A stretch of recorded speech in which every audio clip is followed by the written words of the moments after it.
Bom dia a todos. Mais uma vez, é um prazer poder estar aqui, contar com a presença de todos vocês. Até onde eu sei, a lista oficial, nós contamos com a presença de aproximadamente 200 pessoas. Quebramos o recorde do nosso workshop, porque nos eventos anteriores a quantidade de pessoas variava em torno de 130, 150 pessoas.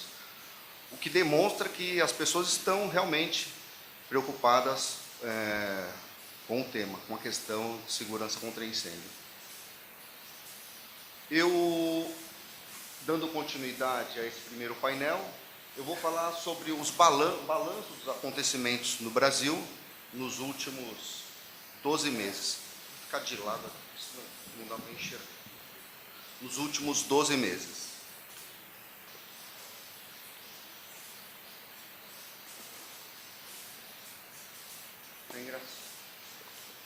Está acontecendo algum problema aqui que eu tinha feito um gráfico. Sempre quando eu começo esse painel, eu faço um gráfico demonstrando a quantidade de pessoas que participaram do evento anterior e a porcentagem, para ter uma ideia de quem que era o público que procura o workshop do GSI.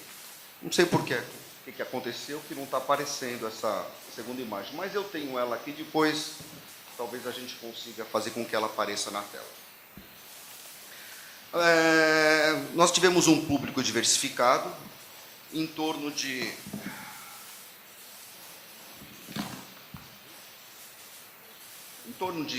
40% foram pessoas ligadas à empresa, tanto produtores como consumidores, além de projetistas. 24% de bombeiros, tivemos bombeiros de São Paulo e de outros estados também. Órgãos públicos em torno de 16%. Então, nesses órgãos públicos a gente inclui universidades, institutos de pesquisa, 8% de membros do GSI e 1% de pessoas técnicas ligadas à Prefeitura de São Paulo. Então, na média, nós temos metade do público que frequenta o workshop do GSI da iniciativa privada e 50% está ligado a instituições públicas.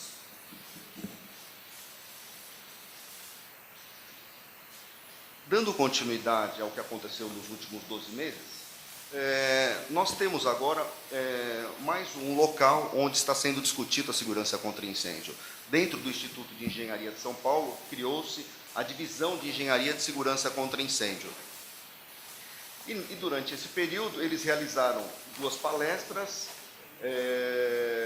para discussão e apresentação ao público das ITs, relacionadas às ITs, porque as ITs, até, não me falha a memória, meados do mês 5 desse ano, elas estavam sob consulta pública. E eles fizeram algumas propostas e fizeram 2 reuniões para difundir aquilo que eles haviam proposto. Além disso, também promoveram uma palestra com esse tema comprido que está aqui na tela, relacionado à questão de óleos diesel para geradores de emergência em edificações. E, por final, com relação ao Instituto de Engenharia, que está sendo coordenado pelo engenheiro Cota, eles criaram, esse ano, para ter início no começo do ano que vem, um programa de educação continuada. Ou seja, a ideia deles é de promover cursos na área de segurança contra incêndio.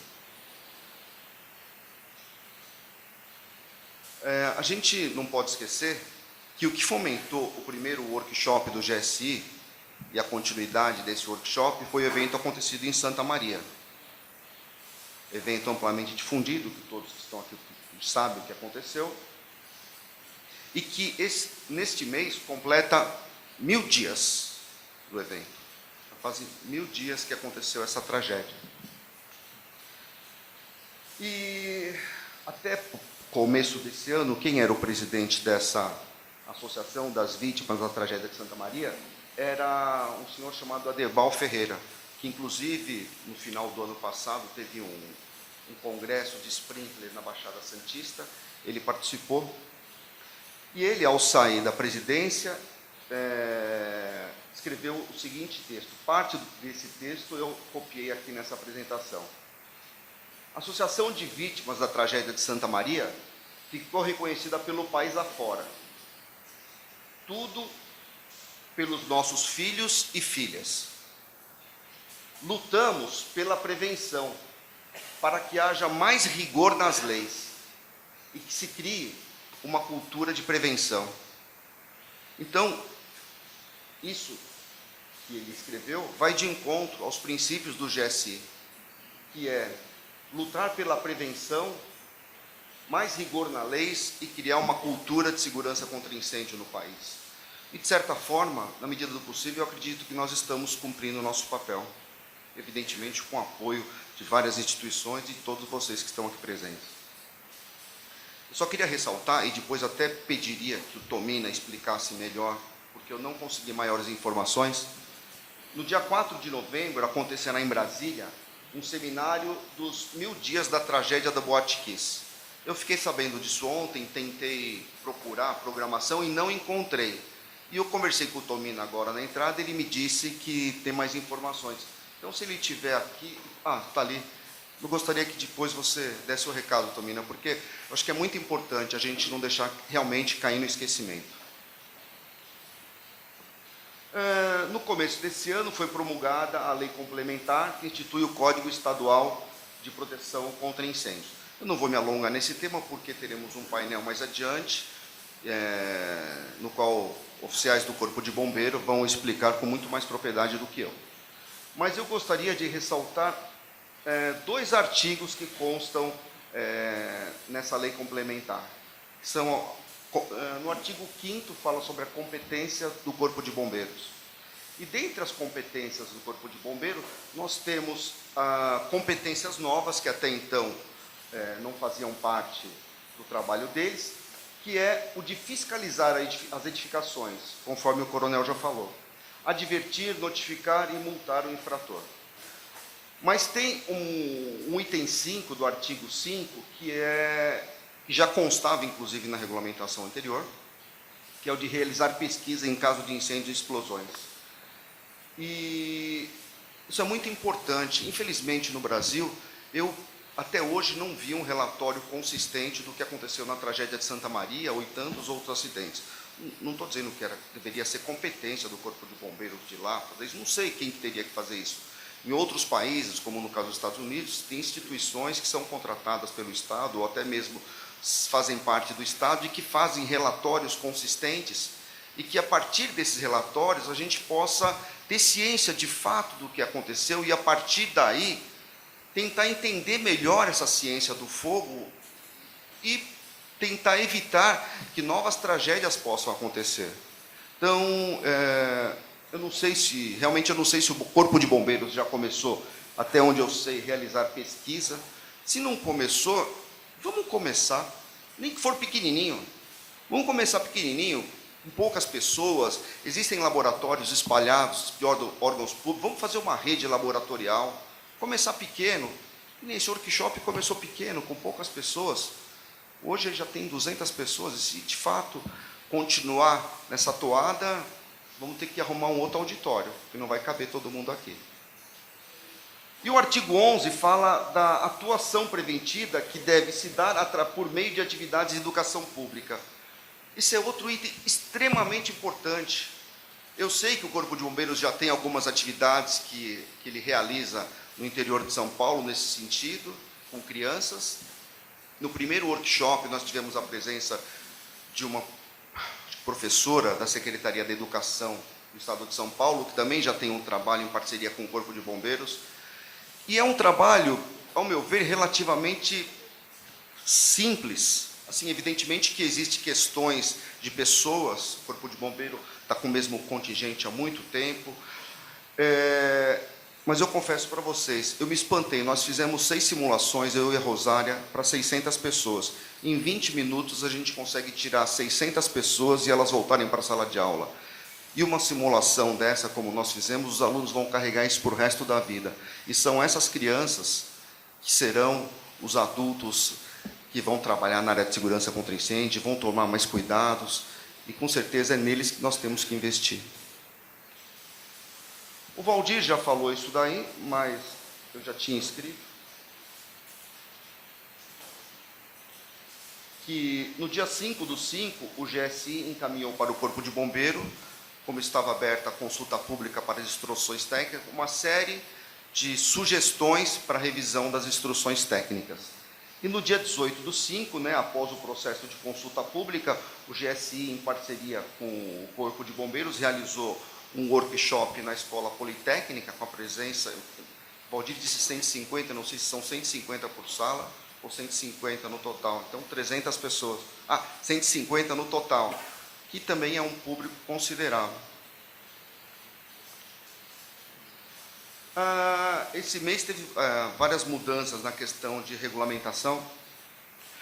O projeto de lei da Câmara, número 33, conhecido como PL 2020, estabelece diretrizes gerais sobre medidas de prevenção contra incêndio. Ele foi enviado para o Senado em 2014, em abril de 2014, nós já havíamos dito isso no workshop do ano passado, e há menos de um mês, no dia 30/9, a comissão diretora do Senado aprovou, apresentou a redação final desse PL 2020, sem muitas alterações. E eu também fiz um apanhado de algumas pequenos artigos que eu julgo que são interessantes.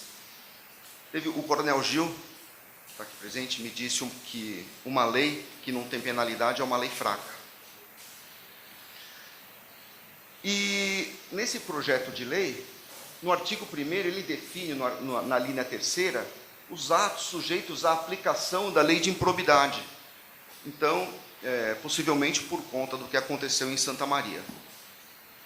E no artigo 12, ele faz alteração no Código Civil, aliás, no Código Penal, que determina que aquele que descumprir as determinações do Corpo de Bombeiro e do Poder Público Municipal incorrerá em crime, sujeito a pena de detenção de 6 meses a 2 anos. Então, as penas estão aí, né? Se as pessoas não cumprirem, legalmente eles poderão ser enquadrados nesses 2 itens. E o artigo 3º, indo ao encontro daquilo que já consta na regulamentação estadual que foi aprovada, aliás, da lei que foi aprovada, cabe ao Corpo de Bombeiros planejar, analisar, avaliar, vistoriar, aprovar e fiscalizar. É muita coisa, né, comandante? E o artigo 8º diz o seguinte, que os cursos de graduação em engenharia, arquitetura, cursos de tecnólogo, de tecnologia, ligados à área de segurança contra incêndio, deverão incluir disciplinas relacionadas à segurança contra incêndio. Se de fato isso acontecer, nós teremos aí todos os engenheiros e arquitetos tendo pelo menos alguma noção na área de segurança contra incêndio, coisa que a gente sabe que hoje é extremamente pífio, né? Os cursos se resumem basicamente às instalações hidráulicas. No começo do mês passado, o prefeito de São Paulo encaminhou para a Câmara dos Vereadores um projeto de lei para alteração do Código de Obras, né? E, segundo consta no site da Prefeitura, esse Código de Obras, esse projeto de lei, contou com a participação do setor imobiliário e da construção civil, Associação dos Escritórios de Arquitetura, Secov e Sinduscom. E no que diz respeito à segurança contra incêndio, infelizmente, o GSI não foi convidado. Embora nos 3 workshops nós convidamos a secretária de licenciamento para ela participar do evento, ela nunca compareceu, e não convidou, não sei se alguém do bombeiro participou, acredito que também não tenha participado, eu acredito que não, até porque, eu vou demonstrar por quê. Vocês lembram que o workshop do ano passado, o tema central era harmonização das regulamentações. Então, tem vários trabalhos acadêmicos escritos sobre o tema. Nós temos, no que diz respeito às saídas de emergência, 9077, que é uma norma antiga, a IT11, que teve como base a 9077, fez algumas alterações, e o Código de Obras. E elas não conversam. Existe diferença significativa, principalmente no Código de Obras, com o restante das outras regulamentações.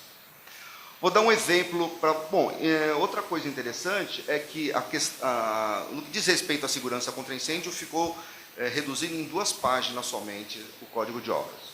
E ele diz o seguinte, no que diz respeito às escadas, deve dispor de, no mínimo, uma escada protegida, edificações de uso residencial e hospedagem com altura superior a 12 metros. É isso, mais ou menos isso que o código que a IT11 exige. Passou de 12 metros, exige um tipo de escada protegida. E os demais usos, com altura superior a 9 metros ou lotação superior a 100 pessoas e altura superior a 7 metros. Esses dois números aqui, esse 9 e 7, não sei realmente de onde surgiu. É um número que não consta nem na 9077, não consta na IT11, e também não sei de onde saiu essas 100 pessoas. Não sei qual foi a base, procurei também na NFPA, não encontrei também. Então, vocês vão verificar mais adiante, no que eu vou demonstrar, que vai ficar mais confuso ainda. A harmonização realmente não está sendo levada em consideração. E deve dispor de mais de uma escada protegida, edifícios com altura superior a 80 metros, ou edificações com altura superior a 36, que também é um número que surgiu, que não consta em nenhum lugar, e lotação superior a 100 pessoas e altura superior a 9. Vou dar um exemplo para vocês, acho que meu tempo já está estourando, né? Já está estourando. Eu vou dar dois exemplos rapidinho. Vamos imaginar uma escola típica que o FDE constrói hoje na cidade de São Paulo, por conta da escassez de terreno. Uma edificação com térreo, primeiro, segundo e terceiro pavimento. E teríamos uma altura de 9 metros. Para esse tipo de edificação, eu enquadrei como uma escola E1. E assim, até faço uma outra crítica, porque E1 é escola de primeiro, segundo, terceiro, curso supletivo e assemelhados. Nós, nesse sentido, estamos dizendo que primeiro grau, uma criança de 7 anos, de 6 anos, as condições de saída de emergência para uma criança de 7 anos é a mesma para um aluno universitário. Então, a exigência hoje está assim. É a mesma para um aluno de 7 anos, de 6 anos, ou para um adulto em pleno vigor físico. Então, vamos lá. A 9077, ela tem um critério de dividir o piso do andar em área menor que 750 metros ou maior que 750 metros. Então, eu adotei esse mesmo critério.